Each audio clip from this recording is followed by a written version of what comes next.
Noong huling tag-init ng 1929 natakot ang mga taga Dusseldorf, kanlurang Alemanya dahil sa paniniwalang may ilang dikilalang mamamatay tao na gumagala at nambibiktima ng mahihina.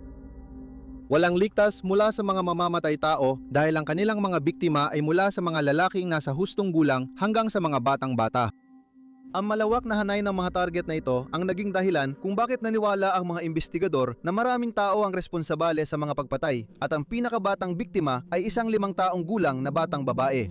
Nang sumuko si Peter Curtin, 47 taong gulang sa pulisya noong tagsibol ng 1,900 at 30 at inangkin na siya ang responsabel sa mga krimeng ginawa ng bampira ng Dusseldorf. Ikinagulat ito ng marami. Hindi lang ang pulisya na patuloy pa rin naniniwala na ang mga kamakailang pagpatay ay gawa ng maraming tao, kundi pati na rin ang kanyang sariling asawa na hindi kailanman inisip na kayang gawin ni Curtin ang ganoong karumaldumal na mga krimen. Gayunpaman, kahit na may ilang sagot na lumitaw, marami pa ring tanong ang nanatili. Sino si Peter Curtin at ano ang nantulak sa kanya upang maging ganoon kalupit na mamamatay tao? Sa dokumentaryong ito, layunin naming bigyang linaw ang mga tanong na ito at iba pa habang sinusuri ang kaso ni Peter Curtin, ang bampira ng Dusseldorf.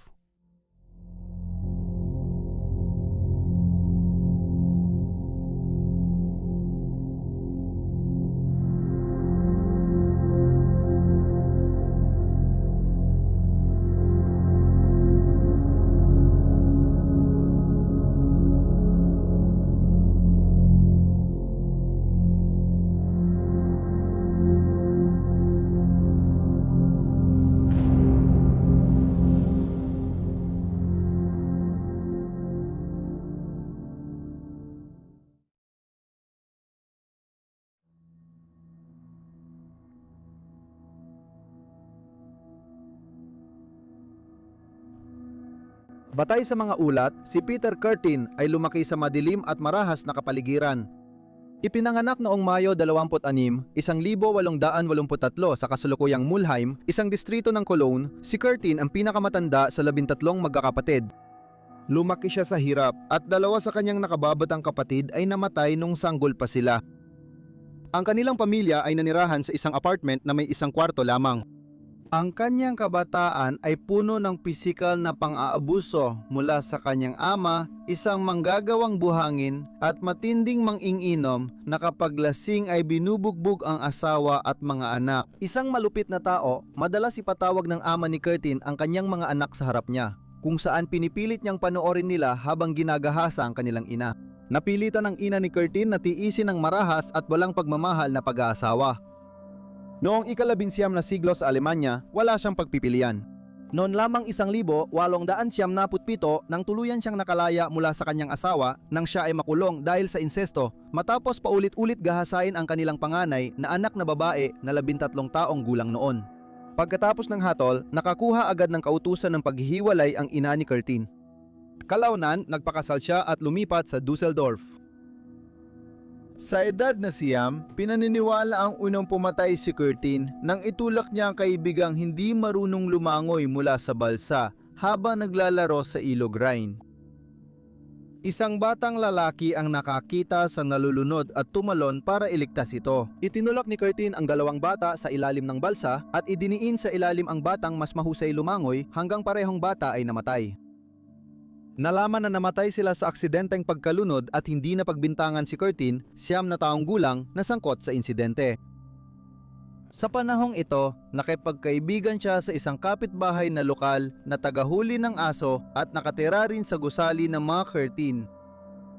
Sinamahan ni Curtin ang tagahuli ng aso sa pag-ikot at di nagtagal na saksihan niya ang mas matinding karahasan nang simula ng lalaki ang pagpatay, pagpapahirap at sexual na pang-aabuso sa mga aso. Di naglaon, ginaya na rin ni Curtin ang ginagawa niya. Ibinubuhos ang pagkadismaya at kapabayaan mula sa pamilya sa mga walang kalaban-labang hayop na nahuhuli ng bagong kaibigan. Ngunit hindi lang ito ang naging kaibigan ni Curtin noong kabataan niya. Madalas siyang tumatakas ng ilang linggo mula sa kanilang bahay dahil sa abuso ng ama at nakikisama sa mga maliliit na kriminal at salbahe. Sa pamamagitan ng mga kasamaang ito, natutunan niya ang mga maliliit na krimeng maaari niyang gawin na makakatulong sa kanyang makakain at makapagdamit habang namumuhay siya sa lansangan. Kilala si Curtin bilang mahusay na estudyante pero nahihirapan siyang maging consistent dahil sa pang-aabusong nararanasan niya sa bahay. Bilang panganay, si Curtin ang madalas na bibiktima sa magkakapatid. Tungkol sa pang-abuso ng ama, sinabi niya, "Hindi ko siya minahal pero lagi ko siya ang kinatatakutan." Simula pagkabata, kilala ko na ang ama ko bilang halimaw. Mabilis na nalaman ang mga asal na natutunan ni Curtin mula sa kaibigang ng aabuso ng hayop nang sa edad na 13 ay nagkaroon siya ng unang relasyon sa isang babae. Pinayagan siya ng babae na hubarin ni Curtin ang kanyang damit at hawakan siya, ngunit tinanggihan niya ang tangka nitong makipagtalik. Buwan nito, nagsimulang makabuso ng mga hayop si Curtin sa mga lokal na kwadra dahil sa pagkadismayang sexual kabilang ang mga tupa, baboy at kambing habang nakikipagtalik sa mga ito. Kalaunan, sinabi niyang, labis siyang naliligayahan sa pagsaksak ng mga hayop bago siya labasan. Dahil sa natuklasan niyang ito, madalas niyang sinasaksak at hinihiwa ang mga hayop na inaabuso niya upang maabot ang orgasmo.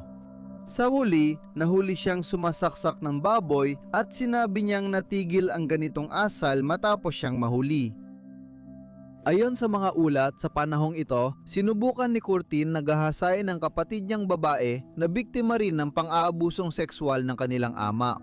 Pagkatapos umalis sa paaralan noong 1897, iginiit ng ama ni Curtin na maging tagahulma rin siya tulad niya, kaya pumayag ang binatilyo at nagtrabaho bilang apprentice na tagahulma. Sa loob ng 2 taon, nagtrabaho siya hanggang sa magsawa siya dahil madalas siyang bugbugin at pagalitan habang nagtatrabaho.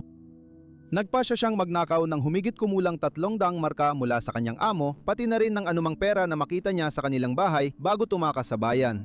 Lumipat siya sa lungsod ng Koblenz kung saan nagsimula siyang makipagrelasyon sa isang sex worker na ilang taon ang tanda sa kanya. Sinabi niya na hinahayaan siya ng babaeng ito gawin ang gusto niya sa pakikipagtalik at sumusunod sa lahat ng kanyang kagustuhan, gaano man yon kabaluktot.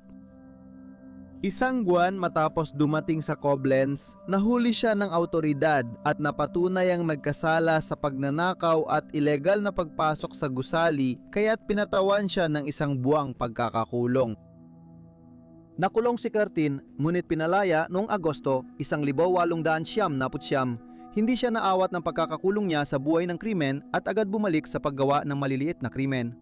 Ginugol niya ang susunod na 19 na taon ng kanyang buhay sa paulit-ulit na pagpasok at paglabas ng kulungan at kalaunan ay inangkin niyang ang malupit na karanasan niya sa sistema ng bilangguan ang nagtulak sa kanya na maghangad ng paghihiganti laban sa lipunan.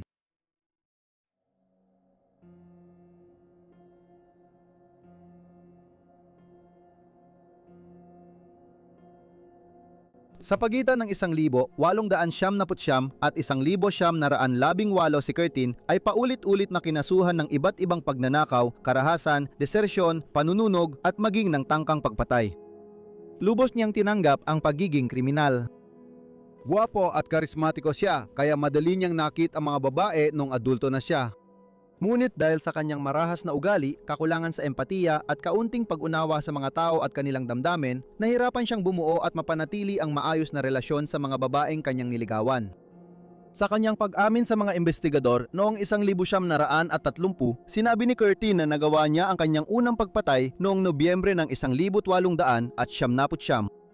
Ayon sa kanyang kwento, may nakilala siyang 18 taong gulang na babae at nahikayat niya itong sumama sa Hofgarten, isang pampublikong hardin sa Dusseldorf. Dito, nagtalik ang dalawa bago sinakal ni Curtin ang babae gamit ang kanyang mga kamay. Akala niya napatay na niya ito at iniwan ang bangkay sa pinangyarihan. Kapansin-pansin, walang anumang tala na sumusuporta sa kwentong ito. Walang bangkay na natagpuan sa hardin sa oras ng insidente at may mga haka-hakang nabuhay ang biktima matapos ang pag-atake at posibleng hindi nag-ulat sa pulisya. Idinagdag ni Curtin na sa pamamagitan ng paggawa ng ganitong gawain, napatunayan niya sa sarili niya na ang ganitong uri ng karahasan lamang ang makakapagdulot sa kanya ng sukdulang sexual na kaligayahan. 1 taon matapos ang pag-atake noong 1900, naraan na aresto si Curtin dahil sa panlilinlang. Muli siyang naaresto sa parehong taon dahil sa parehong kaso. Ngunit sa pagkakataong ito, nadagdagan pa ang mga kaso laban sa kanya, kabilang na ang pagnanakaw at tangkang pagpatay gamit ang baril. Dahil dito, hinatulan siyang makulong ng 4 na taon. Pagkatapos makalaya noong 1904 sa pilitang ipinasok siya sa hukbong imperial ng Alemanya at ipinadala sa Metz, Lorraine, kung saan naglingkod siya sa ika-78 Rehimyentong Impanterya. Hindi nagtagal, napagpasyahan ni Curtin na hindi para sa kanya ang buhay militar, kaya siya ay nagdeserta. Kalaunan ng taon na yon, nagsimula siyang magsunog ng ari-arian at tila natutuwa habang pinapanood mula sa ligtas na distansya ang mga bumberong umaapula ng apoy na siya ang may gawa. Marami sa mga sunog na ito ay nangyari sa mga kamalig at imbakan ng dayame at inamin niya kalaunan sa mga investigador na nakagawa siya ng humigit kumulang 24 na insidente ng panununog bago siya naaresto noong 1930. Inamin niya noon na siya ay sexual na nasisiyahan sa sunog at umaasang masusunog niya ang mga taong walang tirahan na sumisilong sa mga istrukturang yon kapag sinimulan niya ang apoy.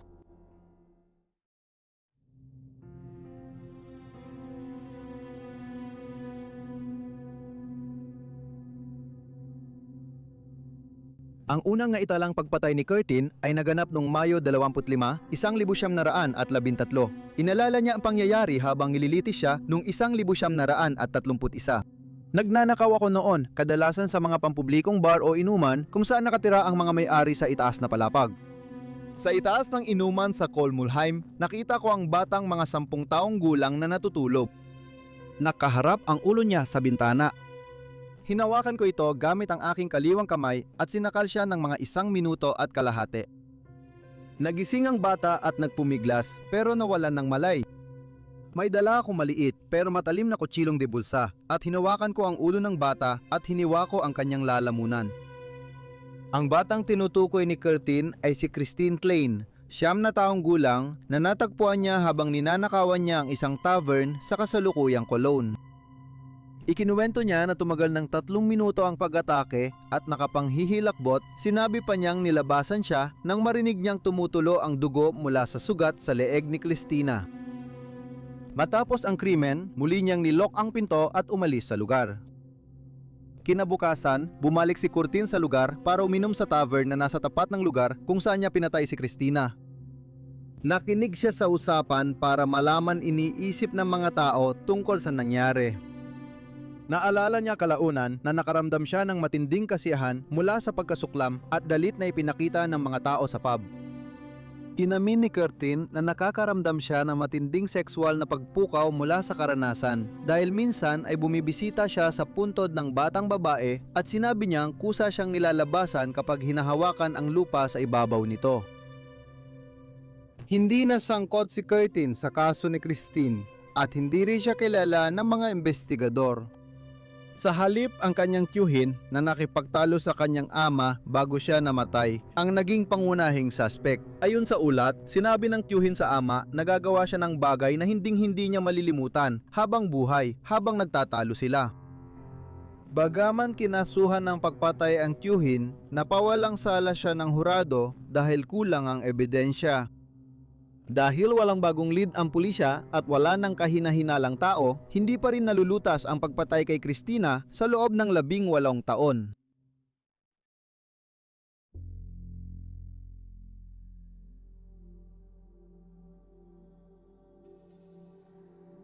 Gayunpaman, malapit na siyang singilin ang pagdesersyon niya sa militar.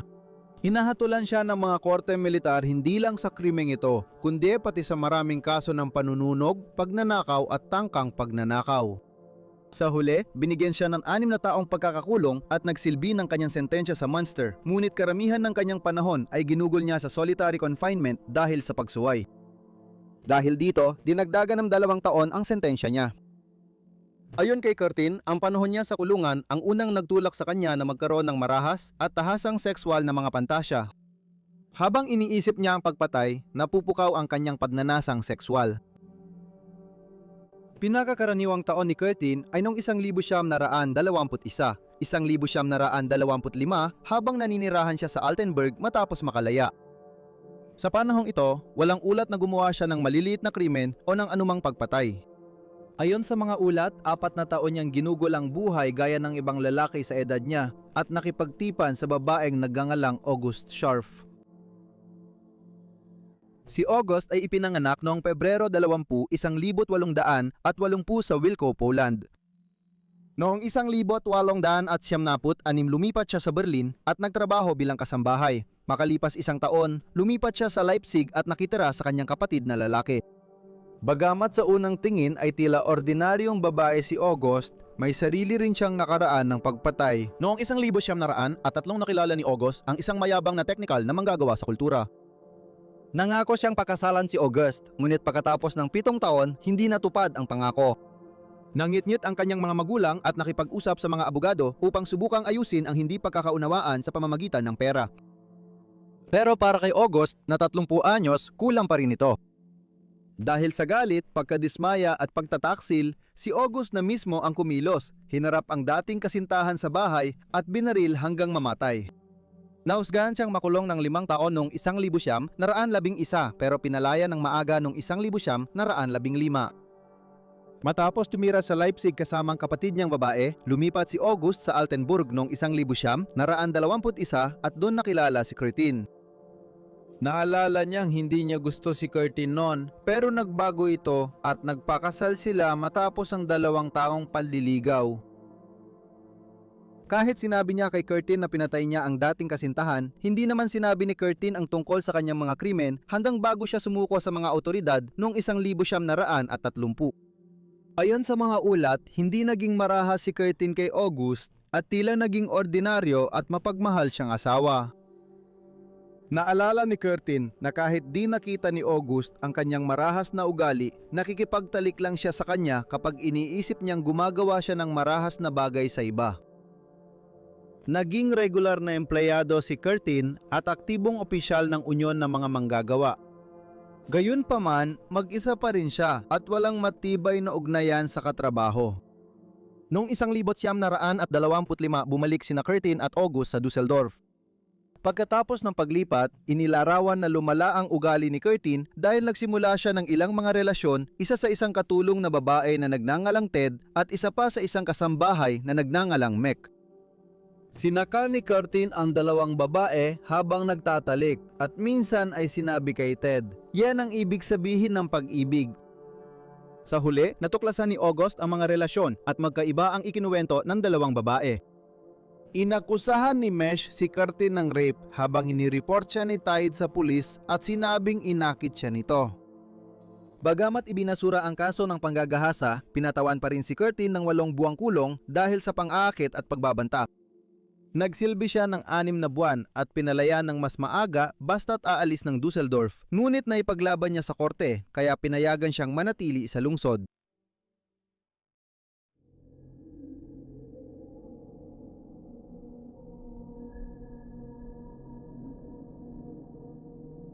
Simula dito, lalong lumala ang mga krimen ni Curtin. Noong Pebrero 3, 1929 sinundan niya si Apollonia Kuhn, isang babaeng nasa gitnang edad, sa mga kalye ng lungsod habang hinihintay ang tamang oras para umatake. Hindi niya inatakay si Apollonia hanggang sa natakpan na sila ng mga palumpong mula sa paningin ng mga posibleng saksi. Sa kanya ito sinunggaban sa kwelyo ng kanyang coat at sumigaw, "Huwag Ro, huwag kang sumigaw." Pagkatapos, hinila ni Curtin si Apollonia palayo pa sa paningin ng mga tao papunta sa kalapit na masukal na halamanan bago niya ito sinaksak gamit ang isang pares ng matalim na gunting. Nang sumigaw si Apollonia ng tulong, natakot si Curtin na mahuli kaya tumakas siya. Sinaksak ni Curtin si Apollonia ng 24 na beses sa ulo, katawan at braso at may mga saksak na umabot sa kanyang mga buto. Sa kabila ng kalupitan ng pag-atake, nabuhay pa rin si Apollonia. 6 na araw matapos ang insidente, Pebrero 9 ng umaga, may natagpuang bangkay ang mga manggagawa sa ilalim ng palumpong malapit sa ginagawa nilang gusali sa distrito ng Flingern sa Dusseldorf. Bangkay ito ni Rosa Oliger, 9 na taong gulang. Siya ay nakasuot pa ng kumpletong damit at natatakpan ng kapa, ngunit ang ilang bahagi ng tila ay sunog at amoy gasolina. Mayroong 13 sugat sa kaliwang bahagi ng dibdib ni Rosa. 5 sa mga ito ay tumagos sa puso. Si Dr. Carlberg, ang psychiatrist na sumulat ng libro tungkol kay Curtin noong 1931 ay napansin na mabilis ang pagkamatay ng batang babae dahil walang dugo sa lugar kung saan natagpuan ang katawan ni Rosa. Napagpasyahan na pinatay siya sa ibang lugar. Nalaman ding sinindihan ng apoy na sumunog sa kanyang damit, muka at buhok matapos siyang mamatay. Namatay si Rosa sa pagitan ng alas 6 at alas 7 ng gabi noong Pebrero 8 bago siya natagpuan. Bumisita siya sa isang kaibigan noong hapon at umalis bandang alas 6 ng gabi para umuwi sa kanyang ina bago dumilim. Maikli lang ang biyahe ng 9 na taong gulang sa pampublikong daanan, pero sa paglalakbay na iyon, siya ay nawala. Pagkatapos siyang dukutin ni Curtin, sinaka siya hanggang mawalan ng malay bago siya sinaksak ng gunting. Ayon sa ulat, nilabasan siya habang sinasaksak si Rosa.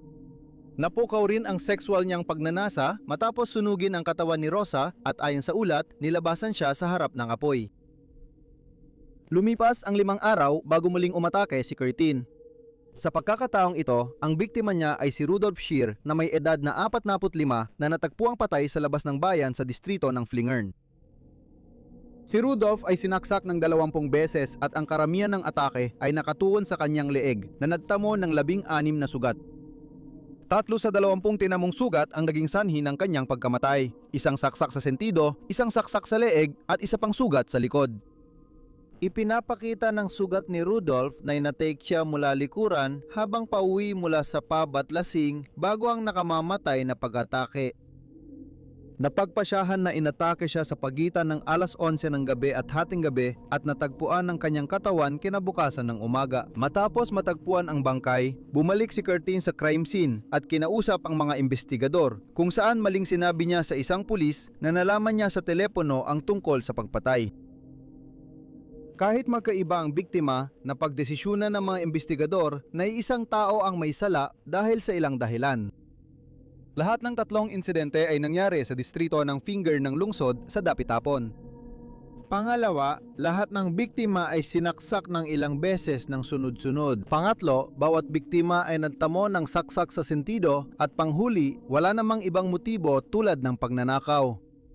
Napansin ng mga kriminologo na kakaiba ang salarin dahil karaniwang pare-pareho ang pinipiling biktima ng mga mamamatay tao. Ilang buwan ding tumigil ang mamamatay tao sa Dusseldorf. Mula Marso hanggang Hulyo 1900, naraan 29 na bigo si Curtin sakali ng 4 na babae. Ngunit ang isa pang marahas na tao ang naging sentro ng pansin ng pulisya noong tagsibol. Si Erna Penning ay 16 na taong gulang noong gabi ng Abril 2 nang siya ay inatake.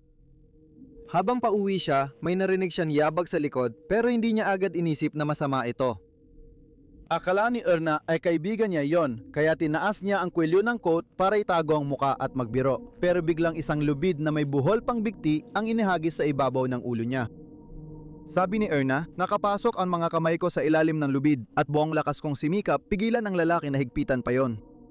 Nakita ko na sabik siya at pilit hinigpitan ng lubid. Natisod ako sa kanal papunta sa Pampang. May hawak siyang lubid sa isang kamay habang sinasakal ako ng kabila. Pagkatapos, itinihaya ng salarin si Erna at lumuhod para ipagpatuloy ang pagsakal sa kanya. Habang desperadong lumalaban para sa kanyang buhay, nahawakan ng 16 anyos ang ilong ng umaatake sa kanya at pinisil ang mga butas ng ilong nito at sa wakas ay nagawa niyang itulak ito palayo sa kanya ng sandali para makabangon siya. Sa puntong ito, mukhang tinanggap ng lalaki ang pagkatalo kaya lumayo siya kay Erna at inalis ang lubid ng tahimik. Sinamantala ni Erna ang pagkakataon at matagumpay na tumakas ng gabing iyon. Kinabukasan, muling umatake ang salarin. Noong gabi ng Abril 3, isang babae ang naglalakad sa madilim na kalsada nang marinig niya ang mga yabag at mapansing may mabilis na lumalapit sa kanya. Bumagal siya para makalampas ang tao, pero ayon sa kwento ng babae, bigla siguro akong nilundag ng lalaki dahil may inihagis na lang sa ibabaw ng ulo ko at marahas niya akong hinila pabalik. Hindi siya nakasigaw ng tulong dahil isinuksok ng lalaki ang panyo sa kanyang bibig at kinaladkad siya paatras mula sa kalsada papunta sa kalapit na bukirin. Patuloy niyang hinigpitan ang pagkakalupot ng lubid at pinakinggan ang paghinga ng babae bago ito hinila ng 10 metro sa dilim. Sa kanyang naging pahayag kalaunan, sinabi niya, "Narinig ko ang mga yapak na papalapit at sinubukan kong sumigaw pero hindi ko magawa. Nagpumiglas ako gamit ang aking mga paa. Noon ako pinalaya at ang lalaki ay tumalikod at tumakbo palayo sa bukid. Niluwagan ko ang lubid at gumapang papunta sa mga taong nakatayo sa kalsada. May isang lalaki rin nakasaksi ng pag-atake at agad na ipinaalam sa otoridad. May nakita akong lalaking hinihila ang babae sa likod niya sa bukid. Hindi siya lumuhod o yumuko kundi literal na hinila sa lupa. Nalaman agad na ang may gawa ng dalawang pag-atake ay isang 20 anyos na lalaki na kilala bilang Stasberg sa mga ulat. Napatunayan na siya ang umatake dahil sa kanyang detalyadong pag-amin na tumugma sa kwento ng mga biktima. Dahil sa matinding karahasan ng kanyang mga pag-atake, inakala ng mga investigador na siya rin ang responsabal sa 3 pagpatay sa Flingern. Nang harapin siya sa teorang ito, umamin si Stasberg pero hindi tugma sa totoong detalye ng kaso ang kanyang kwento tungkol sa pagpatay kay Rosa Oligel. Naniniwala pa rin ang otoridad na nakuha nila ang tamang tao. Hindi nila napagtanto na nagkamali sila hanggang sa muling umatake ang totoong pumatay habang nasa psychiatric care si Stasberg. Noong Agosto 8 nakilala ni Curtin si Maria Han na inilarawan niyang naghanap ng mapapangasawa. Nagplano siyang yayain siya sa isang date makalipas ang ilang araw noong Agosto 11. Noong araw na yon, ilang oras munang magkasama sina Curtin at Maria bago niya siya nilinlang sa parang para patayin. Ginahasa, sinakal at paulit-ulit niyang sinaksak si Maria at inamin niya sa mga investigador na madalas siyang nagmakaawa para sa kanyang buhay habang salit-salit niya itong sinasakal, sinasaksak o inuupuan ang katawan nito habang hinihintay niyang mamatay ito. Isang oras matapos magsimula ang karumaldumal na pag-atake, tuluyan ng pumanaw si Maria. Hindi tulad ng karamihan sa kanyang mga biktima, nagpasya si Curtin na subukang itago ang bangkay sa pamamagitan ng paglilibing kay Maria sa isang maisan dahil nag-aalala siyang baka makita ng kanyang asawa ang dugo sa kanyang mga damit at iugnay siya sa pagpatay kung ito ay maiulat sa balita. Ilang linggo matapos ang krimen, bumalik siya sa pinaglibingan ni Maria para hukayin ang bangkay at ipako ang labi nito sa puno bilang wad na pagpapako sa krus na magpapagalit at magpapandiri sa publiko. Pero napansin niyang masyadong mabigat si Maria para buhatin niya ng ganoon. Kalaunan ay sinabi niyang nyakap at hinaplos niya ang bangkay bago muling ilibing ito at idinagdag pa niyang madalas siyang bumalik sa lugar ng libingan at sa tuwing naiisip niya kung ano ang nakahimlay doon ay napupuno siya ng kasiyahan. Matapos ang pagpatay, pinalitan ni Curtin ng kutsilyo ang kanyang sandata para malito ang mga awtoridad at magmukhang maraming mamamatay tao ang sangkot sa kanyang mga pag-atake. Noong Agosto 21, sinaksak niya ang 3 tao sa magkakahiwalay na pag-atake at lahat sila ay nakaligtas sa insidente. Tanda ng mga biktima na tahimik ang salarin at mabilis ang mga pangyayari. 3 araw pagkatapos, gabi ng Agosto 24 magkasamang lumabas sina 5 taong gulang na si Gertrude Hamaker at ang 14 na taong gulang niyang ampon na kapatid na si Luisa Lensen, ngunit hindi na sila nakabalik. Nag-alala ang kanilang mga magulang at nagsimulang maghanap sa mga bata, ngunit wala silang natagpuang bakas ng mga ito. Natagpuan ang kanilang mga katawan alas 6 ng umaga kinabukasan sa lote 200 metro mula sa bahay nila. Nakadapa at nakadamit pa ang 2 bata at hindi sila sexual na inabuso.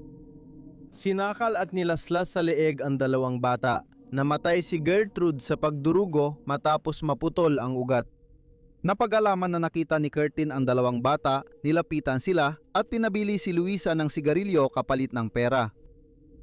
Nang umalis na si Luisa, pinatay niya si Gertrude at pagkatapos ay kinitil din niya ang buhay ni Luisa pagbalik nito. Nakakabahala, iniulat din na sinipsip ni Curtin ang dugo mula sa ilang sugat ni Luisa, isang gawain na ginawa rin niya sa iba pang mga pagpatay, na kalaunan ay nagbigay sa kanya ng palayaw na vampira ng Dusseldorf. Nang maglaon din sa araw na natagpuan ng mga bangkay ng mga batang babae, inatake ni Curtin si Gertrude Schultz, isang 26 anyos na katulong. Hiniling ni Curtin kay Gertrude na samahan siya sa palengke at nagpalipas sila ng oras sa malapit na parang. Nang sinubukan ni Curtin na makipagtalik sa 26 na taong gulang na si Gertrude, tinanggihan siya. Ayon sa ulat, sinabi ni Gertrude kay Curtin na mas pipiliin niyang mamatay kaysa makipagtalik, kaya sumigaw si Curtin, kung ganoon, mamamatay ka. Sinaksak niya ito sa lalamunan at iba pang bahagi ng katawan ng paulit-ulit. Ang huling saksak ay sobrang lakas, kaya nabali ang talim ng punyal. Tumakas si Curtin pero narinig ng mga tao ang sigaw ni Gertrude at agad siyang tinulungan. Sa kabutihang palad, nabuhay siya sa kabila ng kanyang mga sugat, ngunit sa kasamaang palad, hindi niya talaga kilala si Curtin at hindi siya nakapagbigay ng paglalarawan sa kanya sa mga investigador.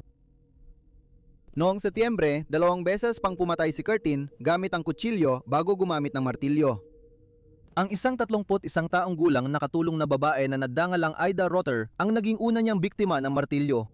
Natagpuan siyang patay noong Setyembre 30 at tulad ng mga naunang biktima ni Curtin, inayos ang katawan ni Ida, magulo ang kanyang damit at nakabuka ang kanyang mga binti. Ipinakita ng ebidensya na hinila siya sa lugar kung saan siya natagpuan at kinuha ng salarin ang kanyang salawal at laman ng bag niya. Nakilala ni Curtin si Ida sa istasyon ng Dusseldorf at niyaya niya ito sa kapehan bago sila naglakad sa pampublikong harden. Dito, pinalo ni Curtin si Ida sa ulo gamit ang martilyo, ginahasa siya at sinaktan pa ng husto gamit ang parehong sandata. Kahit na iusap siya, walang awa si Curtin at marahas na ipinagpatuloy ang pag-atake. Si Elizabeth Doria, 22 anyos na katulong, ay nakilala si Curtin sa labas ng teatro noong Oktubre 11. Katulad na nangyari kay Ida, pumunta muna ang dalawa sa isang kapihan bago sumakay ng tren papuntang Grafenberg kung saan sila naglakad sa tabi ng ilog Klein-Dussel. Dito, isang beses tinamaan ng martilyo si Elizabeth bago siya sexual na inabuso. Pagkatapos, ilang beses pang pinalo ni Curtin ang ulo ng dalaga at iniwang akala'y patay na. Kinabukasan ng umaga, natagpuang comatose si Elizabeth at namatay kinabukasan dahil sa tinamo niya. Noong Oktubre 25, isang 34 na taong gulang na babae ang pauwi na sa Flingon District nang siya ay harangin ng isang lalaki na kalaunan ay nakilalang si Curtin.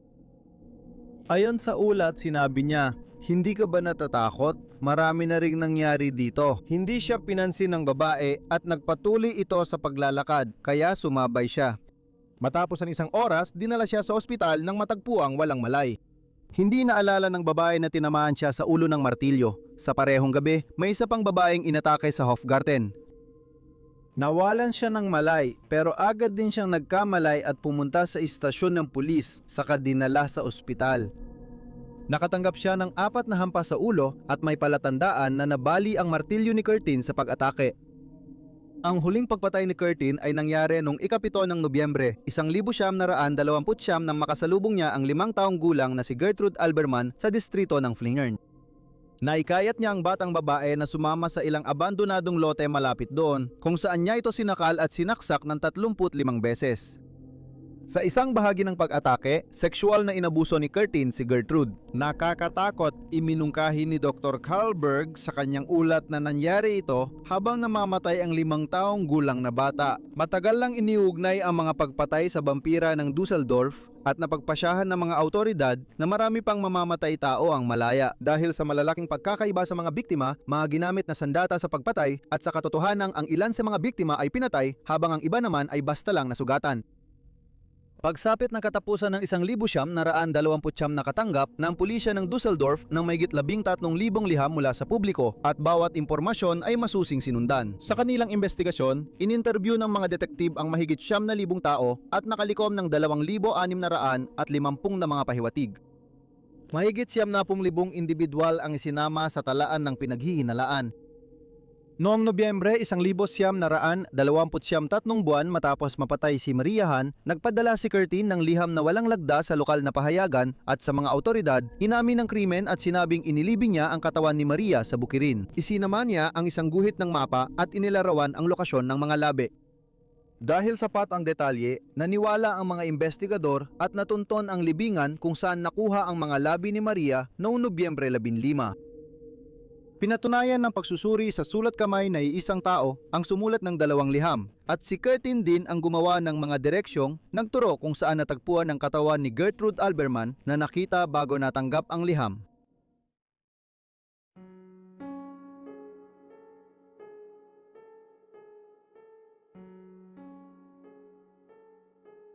Matapos patayin ang 5 taong gulang na si Gertrude Alberman, tumigil si Curtin sa pagpatay. Pero mula Pebrero hanggang Mayo, 1,930 na nakit pa siya ng 10 tao. Hindi niya alam na isa sa mga atake ang magiging dahilan ng pagbagsak niya. Noong Mayo 14, nilapitan sa istasyon ng Dusseldorf ang 20 taong gulang na si Maria Budlik ng isang dikilalang lalaki. Pagkatapos niyang sabihin na naghahanap siya ng trabaho at matutuluyan, inalok siya ng lalaki na dalhin sa lokal na hostel. Nag-alala si Maria na niyayain siya ng lalaki sa madilim at tahimik na parke, kaya tumanggi siyang pumasok. Dahil dito, nagkaroon ng pagtatalo ang dalawa. Maya-maya, lumapit ang isa pang lalaki na kalaunan ay nakilalang si Curtin at tinanong ang babae kung ayos lang siya. Umalis ang hindi nakilalang lalaki sa lugar at inalok ni Curtin si Maria na samahan siya pabalik sa kanyang apartment para kumain. Pumayag siya pero sinabi kay Curtin sa bahay na di siya interesado makipagtalik.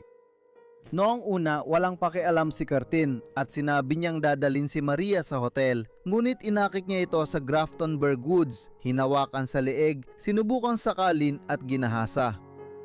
Nang sumigaw si Maria, binitiwan siya ni Curtin at siya ay nakatakas. Hindi iniulat ni Maria sa pulis ang insidente pero isinulat niya ito sa liham para sa kaibigan. Mali ang address kaya nabasa ito ng isang manggagawa sa koreo. Matapos basahin, ipinasa ng manggagawa ang liham sa pulisya na nagtanong kung may kaugnayan ang umatake kay Maria sa mga kamakailang insidente ng pananakit at pagpatay.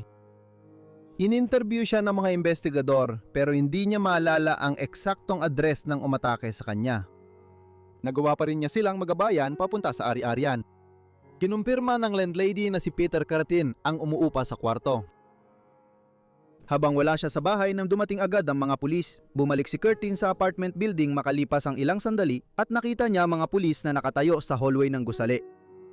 Dahil dito, umalis siyang hindi na bumalik sa kwarto. Alam na niya ngayon na kilala na siya ng mga autoridad at dahil nag-aalala siyang mayugnay siya sa kanyang mga krimen, sinabi niya sa kanyang asawang si August na ginahasa niya si Maria Budlik at natatakot siyang makulong ng 15 taon dahil sa kanyang nakaraang kriminal na kasaysayan. Pumayag si August na umalis muna siya pansamantala. Si Curtin ay tumuloy sa ibang distrito ng Dusseldorf na mahigit 1 linggo at bumalik sa bahay nila noong Mayo 23. May nagbago sa kanya pagbalik niya dahil nagpasya siyang sabihin kay August na siya ang vampira ng Dusseldorf at hinikayat niya itong isumbong siya para makuha nito ang nakalaang gantimpala. Hindi na kinailangang ulitin, agad niyang isinumbong si Curtin sa investigador kinabukasan. Nagulat siya sa tindi ng karahasan ng asawa at bagamat may kriminal na record ito, hindi niya inakalang kaya nitong gumawa ng ganong kalupitan. Inaresto ng mga pulis si Curtin sa labas ng simbahan sa araw na isinumbong siya ng asawa habang tinutukan ng baril. Si Curtin ay hindi lumaban at malayang inamin ang kanyang mga krimen habang nasa kustodiya. Sinabi niya sa mga detektib na siya rin ang pumatay kay Christine Klein, 9 na taong gulang noong 1,900 at 13 sa isang pagnanakaw at nagtangkang pumatay kay Gertrude Franken noong 1,913. Wala sa mga kasong ito ang dati nang iniuugnay sa vampira ng Dusseldorf. Sa huli, inamin ni Curtin ang 68 krimen kabilang ang 9 na pagpatay at 31 tangkang pagpatay. Sinabi niya na ang mga kakilakilabot na gawaing ito na ginawa niya sa nakalipas na mga dekada ay bunga ng mga kawalang katarungan na naramdaman niyang naranasan niya sa buong buhay niya mula sa paghihirap niya sa bilangguan hanggang sa malupit na pagpapalaki sa kanya noong siya ay bata pa. Kalaunan, sinabi niya sa mga psychiatrist na ang makita ang dugo ng biktima ay madalas sapat na para siya ay labasan at inamin niyang uminom siya ng dugo ng ilan kabilang ang pag-inom mula sa lalamunan ng isa, sa sentido ng iba at pagdila ng dugo mula sa mga kamay ng isa pang biktima. Nang pinatay niya si Maria Han, sinabi niyang nasuka siya dahil sa sobrang dami ng dugo nitong nainom niya.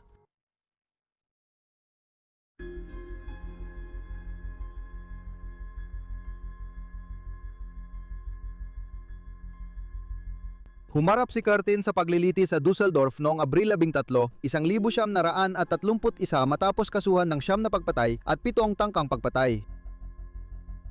Una, sinabi ni Curtin na hindi siya guilty dahil baliw siya pero nagbago siya ng isip at umamin din ng kasalanan. Sinabi niya sa korte, "Wala akong pagsisisi." Kung tatanungin kung nahihiya ako sa aking mga ginawa, masasabi kong ang pag-alala sa mga detalye ay hindi naman nakakainis o masama para sa akin. Mas nag-enjoy pa nga ako rito. Nang tanungin ng hukom si Curtin kung may konsensya siya, sagot niya, wala akong konsensya. Hindi ko naranasan ang alinlangan sa aking kaluluwa. Hindi ko naisip na mali ang ginawa ko kahit husgahan ito ng lipunan. Ang dugo ko at ng mga biktima ko ay pananagutan ng mga nagpahirap sa akin. Ang mga parusang dinanas ko ay tuluyang sumira sa lahat ng damdamin ko bilang isang tao. Kaya wala akong awa sa aking mga biktima. Nang kanungin si Curtin kung bakit siya agad umamin, sinabi niya sa korte na ito ay dahil kay August at sinabi, bakit hindi ninyo maintindihan na mahal ko at mahal ko pa rin ang asawa ko. Marami akong nagawang mali. Paulit-ulit akong naging hindi tapat. Ang asawa ko ay hindi kailanman nagkasala. Kahit nalaman niyang ilang beses na akong nakulong, sabi niya, hindi kita iiwan, kundi mawawala ka na talaga. Gusto kong maging maginhawa at walang alalahanin ang pagtanda ng asawa ko. 5 doktor at mga psychiatrista ang nagpahayag para sa prosekusyon na si Curtin ay tinuturing ng batas na nasa matinong pag-iisip at kontrolado ang kanyang mga kilos at udyok sa lahat ng oras. Sumang-ayon ang maraming eksperto na ang sexual na kasiyahan ang pangunahing motibo sa mga pagpatay na doon lamang niya ito nakakamit sa pamamagitan ng karahasan at sa makita ang sakit at pagdurusang siya mismo ang idinudulot. Nagpatotoo si Dr. Carberg na ang mga motibo ni Curtin ay 70% sadismo at 10% ay dahil sa paghihiganti na sinusubukan niyang ipataw matapos niyang maramdaman na siya ay naagrabyado sa kanyang buhay. Madalas nakausap sina Dr. Berg at Curtin habang ini-interview si Curtin bago ang paglilitis. Inamin ni Curtin sa mga pag-uusap na sexual siyang ginaganya at inuugnay niya ito sa malupit at marahas na gawain. Ang karamihan sa kanyang mga krimen ay ginawa habang si August ay nagtatrabaho sa gabi at ang dami ng hiwa o hampas na kanyang ibinibigay sa kanyang mga biktima ay nakadepende kung gaano kabilis niyang marating ang orgasmo. Sa mga panayam, sinabi ni Curtin na hindi mahalaga kung anong sandata ang gamitin basta't makakapagdulot ito ng dugo at inamin niyang nagpapalit siya ng sandata para lituhin ang mga investigador. Dagdag pa niya, marami sa mga huli niyang biktima ng pagsakal ang nakaligtas sa kanyang mga pag-atake dahil nakaranas siya ng orgasmo ng maaga sa kanilang engkwentro. Bagamat may naitalang panayam, kinontra ni Curtin ang sarili nang sabihing pumatay at nanakit siya bilang ganti sa mapaniil na lipunan. Sinabi niya na naghanap siya ng paghihiganti dahil sa pang-aabuso ng ama at mga naranasan niya sa kulungan. Sinabi rin niya na nabuo ang kanyang baluktot na pagnanasa habang nakakulong at sinadyang lumabag sa patakaran para mapunta sa solitary confinement kung saan may tahimik at pribadong oras siya para tuparin ang kanyang mga pantasya. 10 araw matapos magsimula ang paglilitis kay Curtin, Abril 22, 2 oras, nag-usap ang hurado bago siya ideklarang nagkasala sa lahat ng 16 na kaso. Ang 48 anyos na serial killer ay walang ipinakitang emosyon nang hatulan siya ng kamatayan. Hindi man niya inapela ang pagkakahatol, humingi siya ng kapatawaran sa ministro ng katarungan na tutol sa parusang kamatayan. Gayunpaman, ang petisyon ay formal na tinanggihan noong ika-1 ng Hulyo. Sa mga huling linggo niya sa bilangguan, sumulat si Curtin ng liham ng tawad sa pamilya ng mga biktima, kinausap ang kompesor at huling nakita si August.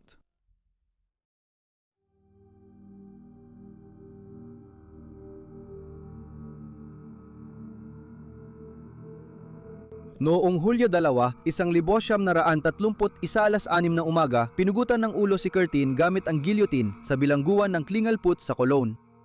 Bagamat wala siyang huling salita, iniulat na tinanong niya, pagkatapos mapugutan, maririnig ko pa kaya kahit saglit ang tunog ng sarili kong dugo na bumubulwak mula sa pugot kong leeg? Iyan na ang sukdulang kasiyahan. Matapos mamatay, hinati sa dalawa at ginawang mami ang ulo ni Curtin. Ang kanyang utak ay pinag-aralan at inanalisa upang makita kung mayroong anumang abnormalidad na magpapaliwanag sa kanyang karahasan at madilim na pag-uugali noong siya ay nabubuhay, ngunit walang natuklasan ang mga eksperto na kakaiba. Noong huling bahagi ng dekada 40, ang ulo ni Curtin ay dinala sa US at inilagay sa Ripley's Believe It or Not Museum sa Wisconsin Dells, Wisconsin. Karamihan sa mga psychiatrist ay sang-ayon na ang pag-uugali ni Curtin ay resulta ng kanyang makasarili at desperadong pangangailangan na makamit ang sexual na kasiyahan, na siya ay nasisiyahan sa pananakit ng iba at kinakailangan niya ito upang matugunan ang kanyang mga sexual na pagnanasa. Tulad ng ibang serial killer na tinalakay dito, si Curtin ay wala ring interes akuin ang responsibilidad sa kanyang ginawa. Ipinakita ito sa paglilitis niya nang sabihin niyang, ang dugo ko at ng aking mga biktima ay dapat mapasa ulo ng mga napahirap sa akin. Matibay ang paniniwala niya na hindi niya kasalanan na naging marahas siyang mamamatay tao at produkto lang siya ng pang-aabuso at pagpapabaya ng kanyang ama. Ang abogado ni Curtin na si Dr. Alex Wenner ay nakipagtalo sa maraming eksperto na tumestigo para sa prosekusyon. Binanggit niya na ang lawak ng karahasan at mga karumaldumal na ginawa ng kanyang kliyente ay malinaw na palatandaan ng kabaliwan. Nakita ni Dr. Wenner na nakalilito ang serial killer at inihalintulag niya ito sa bugtong. Sa korte, sinabi niyang si Curtin ang hari ng sexual na delinkwente dahil pinagsasama nito halos lahat ng perbersyon. Yan ang nakakatakot. Si Curtin ay palaisipan sa akin, hindi ko siya maintindihan. Si Harmon, isang kriminal, ay pumatay lang ng mga lalaki. Si Landru ay pumatay lamang ng mga babae. Pero si Curtin ay pumatay ng mga lalaki, babae, bata at hayop. Pinapatay niya ang kahit anong makita niya. Si Dr. Wenner naman ay hindi nagkamali. Marahil ang pinakamisteryoso ay ang asal ni Curtin bilang isang serial killer. Dahil sa iba't ibang armas, uri ng biktima at krimen, isa siya sa mga pinakakakaibang serial killer na alam natin. Bagamat malinaw ang kanyang mga motibo, ang kanyang mga pattern ng pag-uugali o ang kawalan nito at ang katotohanang hindi siya pasok sa klasikong profile ng serial killer na alam natin ngayon, ang siyang pinaka nakakalitong bahagi ng buong kasong ito.